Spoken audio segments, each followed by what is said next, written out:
What's up, man? It's your boy David. We back with another reaction video today. We doing every major U.S. war crime in 20 minutes. Let's see how terrible the United States has been on the world stage. We know the United States has committed several war crimes. Come on now. Every first world country has committed some sort of war crime or crime against humanity. You know what I'm saying? And the U.S. gets away with it a lot because it's basically the world police sometimes, or they think they are. But hey, let's get to it. My Lai Massacre. On the 16th of March 1968, in the Vietnamese village called Sun Mai, U.S. soldiers carried out what became the largest massacre of civilians by American forces in the 20th century. Oh, just the 20th century? So there was a bigger one in the 21st century? That's fucking crazy, but these niggas are sick. Between 347 and spit on these niggas, not playing. 504. But am I playing though? This is fucked up. Unarmed villagers, most of them women, children, and the elderly, were killed. Many women and girls, some as young as 12, were raped before being murdered. Bodies were mutilated. But why? Dude, that's that imperialism, bro. Niggas just do shit because they under a banner and a flag, bro, I swear. Homes were burned and livestock was slaughtered. Witnesses described women using their bodies to shield children, only for soldiers to fire into them. One ditch alone held more than 70 dead. Then, platoons went hut to hut, killing entire families, bayoneting the wounded, and throwing grenades. Soldiers later testified that their orders had been to destroy everything, leave nothing, and treat anyone still there as the enemy. One soldier intentionally shot himself in the foot to avoid taking part. A few, like Michael Bernhardt, refused to kill and later helped expose what happened. The massacre. Hey, Michael Bernhardt, bro, because these niggas is tripping, bro. That's that shit. I ain't gonna lie. They always be telling people, especially nowadays, especially soldiers, they'll tell them don't follow any orders that are unconstitutional. But them niggas that participated in this shit, it was an order. They gave me an order, but you literally killed children. But it was an order. All right, bro. Might have been even worse if not for Warrant Officer Hugh Thompson Jr. and his helicopter crew. Flying low over the village, they saw women and children being slaughtered, and at one point, Thompson landed between U.S. soldiers and terrified civilians, ordering his own gunners to fire on Americans if they kept killing. He personally evacuated survivors by helicopter, saving dozens. At first, the massacre was reported as a great victory, claiming that 128 Viet Cong were killed, and the unit was congratulated. Officers up the chain of command worked to hide the truth, but later on, when veterans like Ronald Ridenhour spoke out and journalist Seymour Hersh investigated, the world learned the real story. When photographs surfaced showing women, children, and they took photos of this shit, man, these niggas is crazy. Children and babies piled in ditches. What happened could no longer be denied. In the end, 26 soldiers were charged, but only one, Lieutenant Calley, was convicted. He was found guilty of murdering 22 villagers and sentenced to life in prison, but he served 3.5 years under house arrest after President Nixon intervened. Medina, accused of giving the orders, was acquitted. Most others escaped punishment. Survivors, many of them children at the time, carried the trauma for decades. One recalled, "Everyone in my family was killed. They threw me into a ditch full of dead bodies. I was covered with blood and brains." Haditha Massacre. That shit's sick. These niggas tripping, bro. On the morning and Nixon, goddamn, man, I ain't gonna lie, dude. They call Ronald Reagan a devil, but that nigga Nixon might have been Beelzebub, bro. No cap. Of November 19th, 2005, in the Iraqi town of Haditha, a roadside bomb tore through a U.S. Marine convoy. The explosion killed a Marine instantly and left 2 other Marines badly wounded. Within hours, that turned into one of the darkest chapters of the Iraq War. The Marines shot 5 unarmed men who had been ordered out of their taxi, killing them on the spot. Then, they entered nearby houses. Inside were families with grandparents, parents, and children as young as 1 year old. Nonetheless, 19 civilians were killed in their homes, most shot at close range in the chest or head. By the end of the day, 25 unarmed civilians were dead, with the youngest victim being just 3 years old. Damn. The Marine Corps' first official story was he was 3. What the fuck? Why are you shooting a 3-year-old? He's a baby. What the fuck? false. They claimed that 15 civilians had been killed by the roadside bomb and that 8 insurgents died in a fire. Yes, those civilians killed by bombs had bullet wounds in their chest. Did you think we was gonna believe that, you bitch ass nigga? Are you crazy? Fight afterward. However, an Iraqi human rights worker filmed the aftermath. Bullet holes in walls, bloodstains on floors, and bodies of women and children with gunshot wounds. A Time magazine reporter then began investigating and found that doctors at the local hospital confirmed that none of the bodies showed bomb injuries, but close-range gunshot wounds. A 9-year-old girl who survived said she saw her grandfather shot first in the chest and then in the head, followed by her grandmother. Investigations stretched on for years, and at first, 8 Marines were charged, but case after case collapsed. Some Marines received immunity in exchange for testimony, while others had their charges dropped. By 2008, nearly all charges were gone, and the only Marine punished. How the fuck could they be punished when they're being judged by the United States justice system? They are Marines that serve the United States. All the United States punishes its own Marines. If you would have had them judged by Iraqi judges, right? Because this happened in Iraq. If you would have had them judged by Iraqi judges, they would have probably got the punishment they deserve, but they didn't. So how the fuck? Anytime in this video they say, "Oh my God, they were judged by the United States and they were sentenced to anything," they're gonna get acquitted immediately. Why the fuck would they keep their own soldiers under lock and key? Like, come on, bro. Be for real. Was Vuceric. He admitted to negligent dereliction of duty, lost rank and pay, but avoided jail. For many Iraqis, this outcome was So he lost basically nothing. Basically nothing. For killing like innocent civilians. Unbearable, as families who had lost multiple relatives in one morning saw 6 years of U.S. military prosecution end without a single Marine imprisoned. Survivors called it an assault on humanity. Lawyers for the victims urged international courts to take up the case. Meanwhile, the U.S. military paid $38,000 in compensation to some families. Only $38,000 for the loss of family members? Why, that is chump change, nigga. That's tough. This is your grandfather was worth 15 bands, your grandma was worth 15. The little 3-year-old nigga might have been worth 8. There, boom.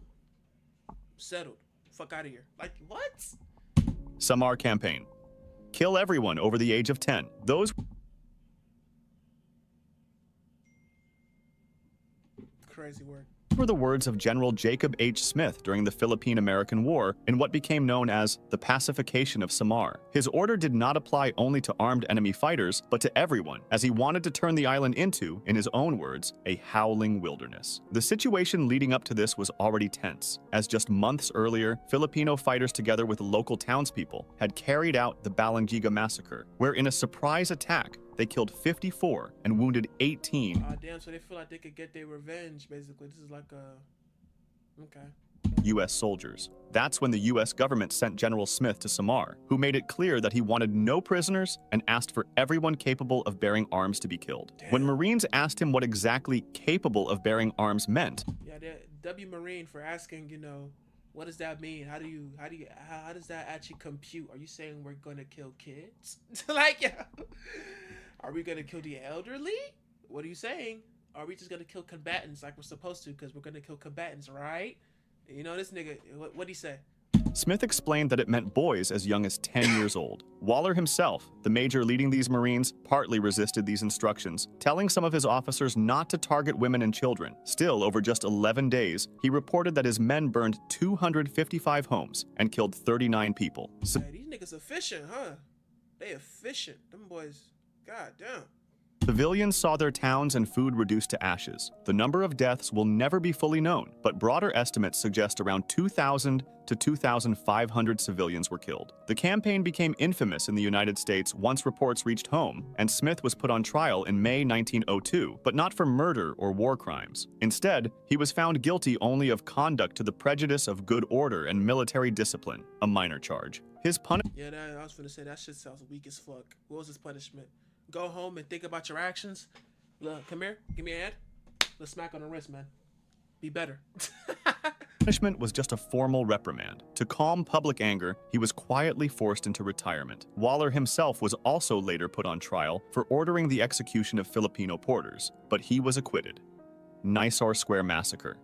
This one was different from the others. It happened without warning, and not by the regular U.S. Army, but by a private contractor known as Blackwater, which made it even more controversial. Yo. On a normal morning in September 2007, a Blackwater convoy drove into Nisour Square in Baghdad to clear a route for U.S. officials. Moments later, though, out of nowhere, they opened fire on Iraqi civilians. What? 17 people were killed and 20 more were wounded. Some were shot while still sitting in their cars. For example, witnesses described one small Kia with a mother and her adult son inside. The son was shot. Bro, that's why the United States be doing third world countries the fucking dirtiest for no reason. This is crazy, bro.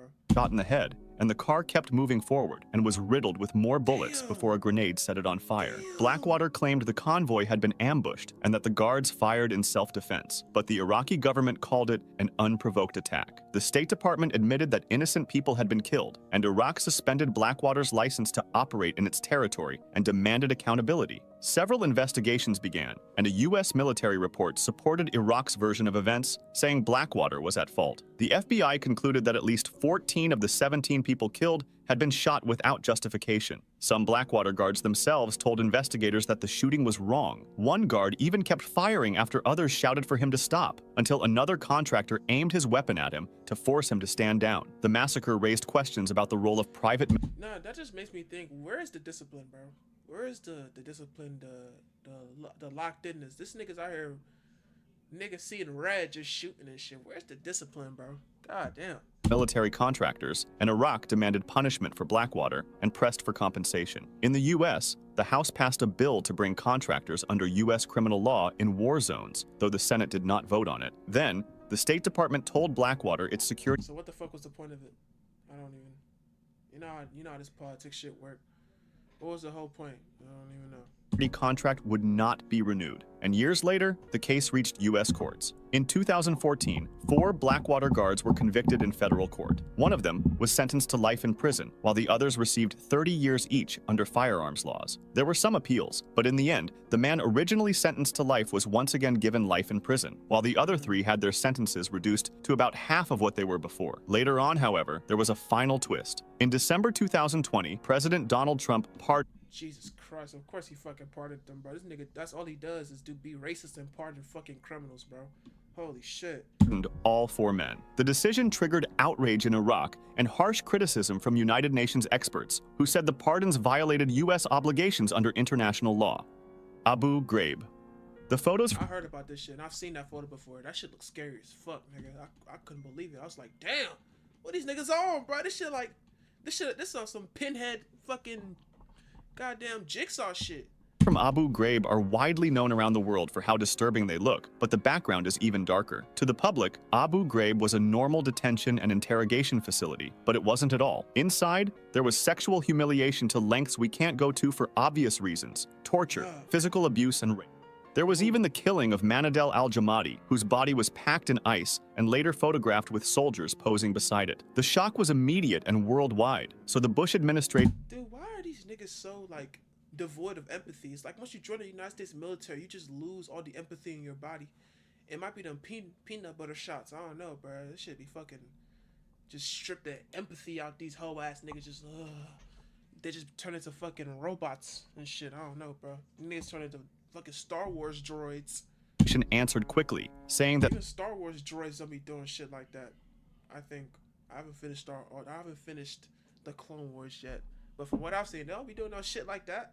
these were isolated acts by a few rogue soldiers. However, organizations like the Red Cross, Amnesty International, and Human Rights Watch said the opposite, claiming this was part of a larger pattern across U.S. prisons in Iraq, Afghanistan, and Guantanamo. The Red Cross also reported that most Abu Ghraib detainees were civilians with no connection to armed groups. Then, So what the fuck are they doing there? What are they here for?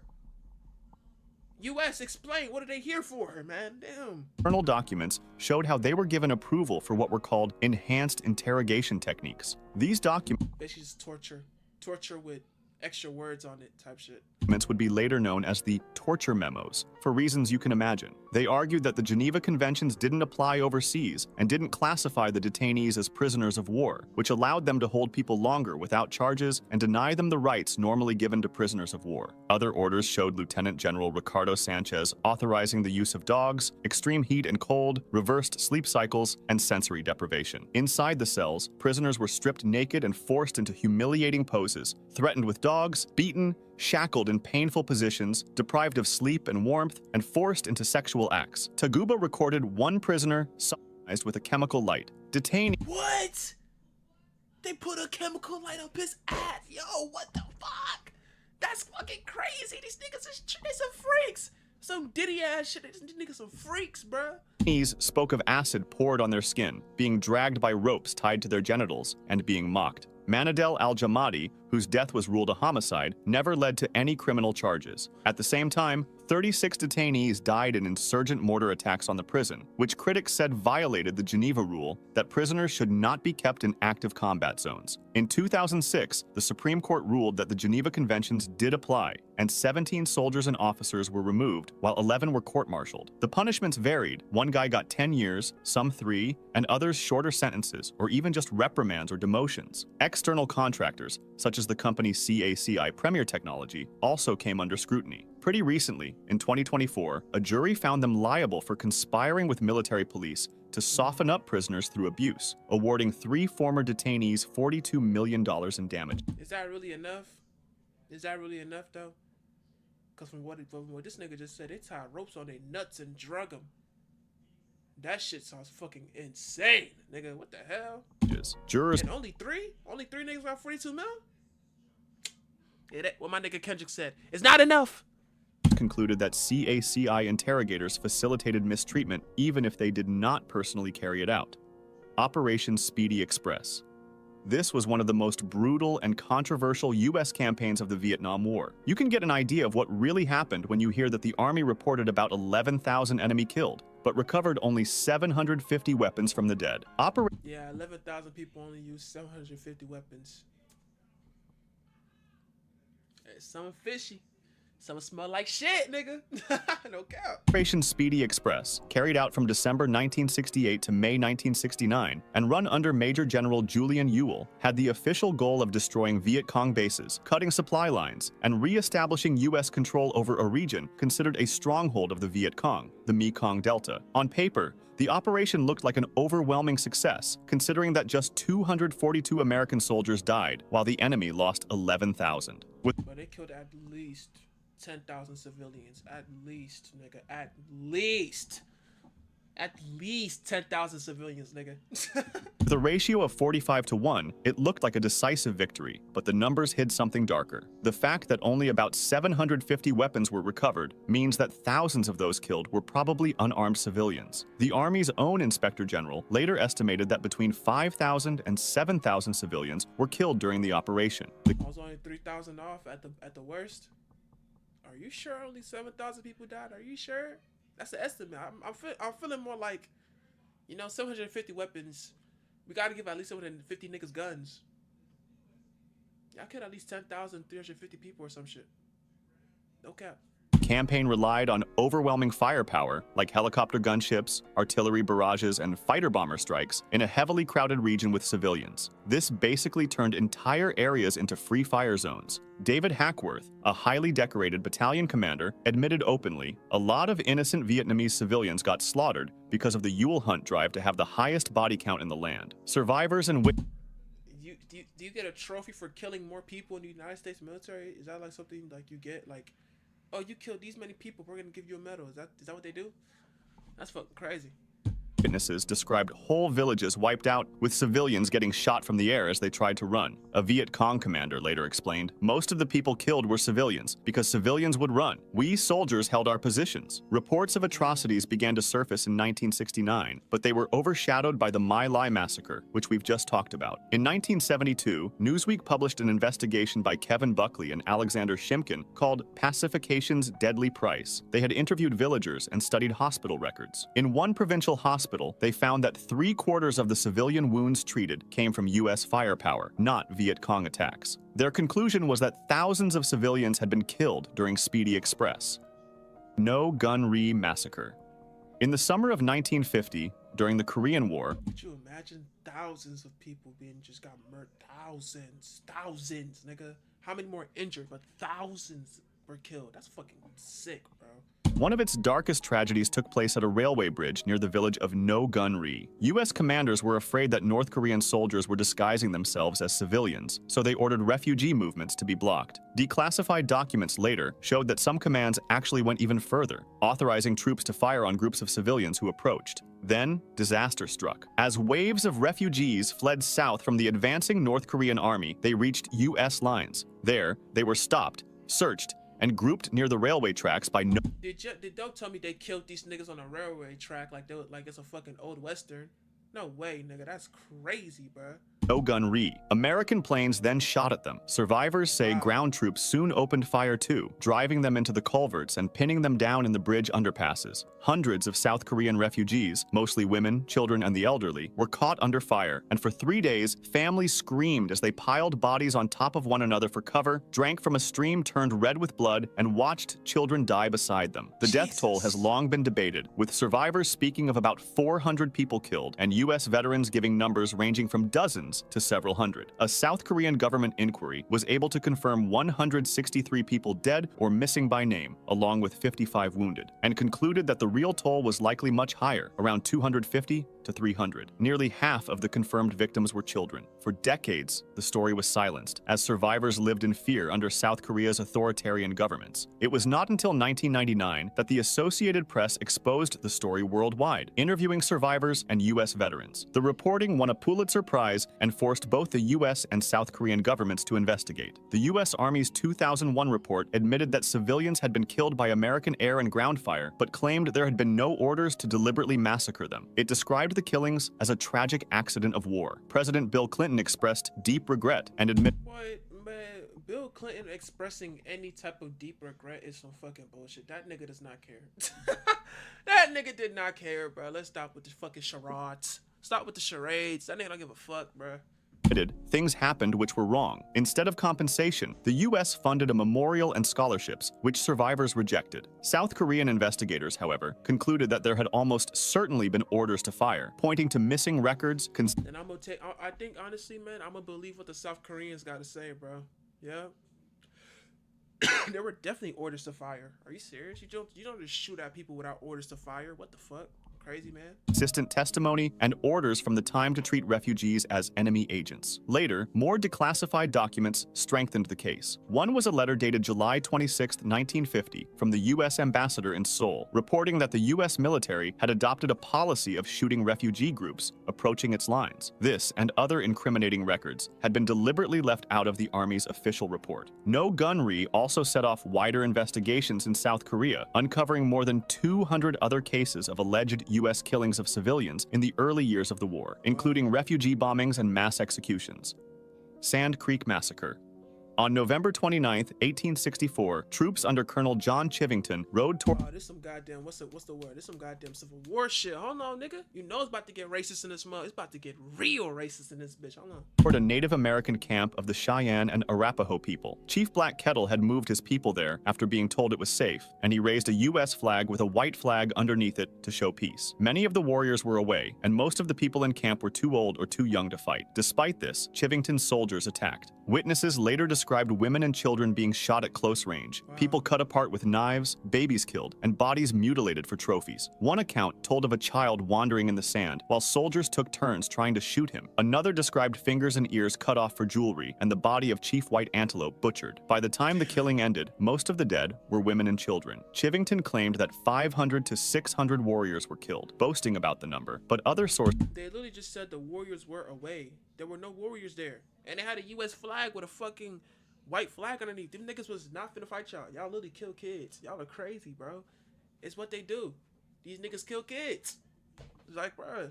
Said the real number was closer to 150, with about 2/3 women and children. The soldiers suffered far fewer losses. Before leaving, they looted the lodges and returned to kill some of the wounded. The reason why this massacre happened in the first place is even sadder. In the 1851 Fort Laramie Treaty, the U.S. recognized a large Cheyenne and Arapaho homeland. But after the Colorado Gold Rush and new migration, they asked. They wanted to take the land for the gold. The Arapaho and the Cheyenne didn't want that, so U.S. imperialism, and they like to take shit. So, yeah. The natives for more land than was agreed, and a small group of chiefs signed the Fort Wise Treaty, ceding most of the land to appease the U.S. Many Cheyenne, though, rejected it as invalid, and tensions rose. The governor told friendly Indians to gather near forts in order to stay safe, and Colonel Chivington himself, while he declared openly that he had come to kill Indians, told those seeking peace to come under military protection at Fort Lyon. That's exactly what Black Kettle did, following his instructions, but his people were pushed out. He still believed the U.S. and white flags would protect them, but the massacre happened. In Colorado and Washington, the story was first reported as a victory, but the truth quickly surfaced. It's just honestly the way it is. You can't make peace with colonizers, bro. There was no peace to be made with colonizers. This is how it is. It's just what you learn in history, bro. As you just see how like how imperialism, takes root. There's just no peace to be had with colonizers. Surfaced. 3 investigations followed, including a congressional inquiry that called it a foul and dastardly massacre. Officers and scouts testified about the killings and mutilations. Captain Soule, who had refused to fire, gave evidence and was murdered shortly after in Denver. Whoa. Despite the findings, no one was court-martialed. Nah, these niggas is dirty. They killed their own nigga? Wow, that's crazy. Chivington had already resigned, and while his career ended in disgrace, he avoided legal punishment. A later treaty at the Little Arkansas promised survivors land access and reparations, but those promises were soon broken and replaced with much smaller reservations. Reparations, nigga, really? Y'all ain't get them niggas shit. I know I knew they ain't get them niggas shit. Reparations? Y'all don't give nobody no reparations, bro. Philippines concentration camps. During the Philippine-American War, concentration camps were used in Batangas, and one American officer described them as some suburb of hell. You'll soon understand why. Back then, General James Franklin Bell took command of U.S. That boy fat as fuck. God damn, nigga. forces in Nigga built like a Tonka.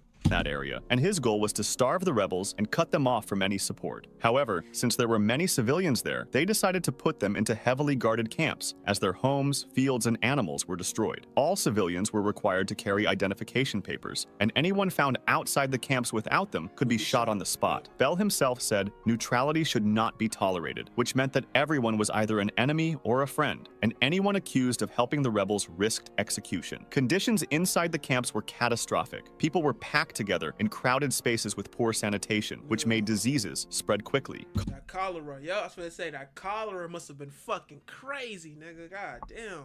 Cholera, smallpox, beriberi, and even bubonic plague killed thousands. Food was also scarce, and some soldiers described groups of men being forced to dig their own graves before being executed, with the excuse that keeping them alive would take food away from U.S. troops. Torture was also performed, such as waterboarding. The death toll was incredible. Between January and April 1902, 8,350 people died in the camps. In some camps, as many as 1 out of every 5 prisoners died. To calm public anger in the United States, the Army's top public relations officer tried to defend the camps. He claimed they were meant to protect friendly natives, feed them, and teach them better hygiene. However, this claim collapsed when reports from inside the camp surfaced, with letters from soldiers and witnesses. Wounded Knee Massacre. I heard about the Wounded Knee Massacre, but I kind of forgot about it, so let's refresh ourselves on this tragedy. Before sunrise at Wounded Knee Creek, cavalry surrounded the Native American band of Lakota and began collecting I know about the Lakota tribe, I remember that part. their guns. Tension grew as soldiers searched the people, and a deaf Lakota man named Black Coyote held onto his rifle, and during a struggle, it went off. In that instant, soldiers opened fire on the entire camp, even though most Lakota men had already been disarmed. The Army's Hotchkiss guns fired into the tents where women and children were hiding. In less than an hour, more than 250 Lakota were killed or fatally wounded. 25 U.S. soldiers were also killed. Survivors tried to flee, but they were chased and shot, and some soldiers finished off the wounded where they lay. Double tapping in 1856? You know how much that would take to double tap a nigga in 1856? Like, nowadays, all the guns are automatic or semi-automatic, so it's just 2 clicks or some shit. That nigga shot, took his rifle, put the bullet back in, put the gunpowder in that shit, took the big-ass plunger, stuck that bitch in there, took out the plunger, put it back, pointed, and shot the nigga again. These niggas are crazy, bro. We're crazy. They're fucking dead, but they're fucking crazy. A blizzard followed the massacre, and 3 days later, civilians gathered the frozen bodies and placed them in a mass grave. 4 infants were found alive, still wrapped in their mother's shawls. The army removed Colonel Forsyth, who had led the operation, but later reinstated him. An inquiry criticized his tactics, but did not blame him. 19 medals of honor were then awarded for Wounded Knee. Native leaders and many others have condemned those awards for decades, but most recently, in 2025, the Defense Secretary announced the medals would not be revoked. If you want, Which is so disgusting and so racist that they would like not revoke that shit. These niggas are crazy as fuck. But with that being said, man, that was every major U.S. war crime. I think the U.S. probably did more war crimes, but I guess these are like the big ones. You know what I'm saying? But with that being said, make sure y'all like and subscribe. Try to get to 1,000 subscribers. Put it down in the comments if you learn anything new about the United States. And with that being said, I'm gonna catch y'all next one. We out.